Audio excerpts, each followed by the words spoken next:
ఒక అభం శుభం తెలియని చిన్నారిని కల్లా కపటం ఎరుగని 8 ఏళ్ల బాలికని 8 మంది పశువుల్లా హింసించి వేధించి అత్యాచారం చేసి హత్య చేశారు.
పుట్టగానే ఏడ్చినప్పుడు తెలియలేదు చచ్చే వరకు ఏడుస్తూనే ఉంటానని.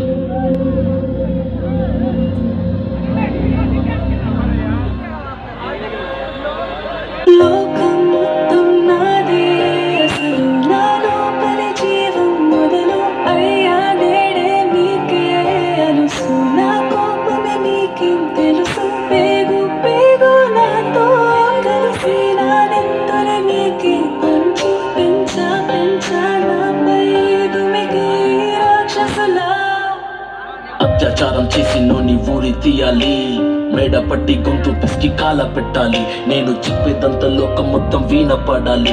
మీ చెల్లి కోసం మీరు జన నిలబడాలి. నేను పాడేది పాటలే కదు చిన్నారి మాటలే, ఇవి కన్నులు కల్లార తడి కాపాడేదెవరు మరి? అమ్మాయిల వాకిళ్లలోనే సంఖ్యలు బంధించి మరి రంగుల ముగ్గుల పొడి రక్తంగా మారినే పడి. మమ్మీ నువ్వు ఇంట్లో వదిలేసి వెళితే, అంకల్ నా చేయి పట్టి మీద మీద పడితే ఏమని చెప్పను నేను, ఎవరికి చెప్పను నేను. మీరే నేర్పించారు పెద్దోళ్ళు దేవుళ్ళు అని. ఎందుకు మమ్మీ పుట్టించాడు డాడీ నన్ను? అసలు వినాలనుకున్న నేను చందమామ కథలు, ఆడపిల్ల బాధలన్నీ చెప్పుకునే బదులు పుట్టగానే చంపేస్తుంటే తప్పుతుండే ఉసురు. చిన్న బట్టలు వేసుకుంటే చంపేయాలా ఇంకే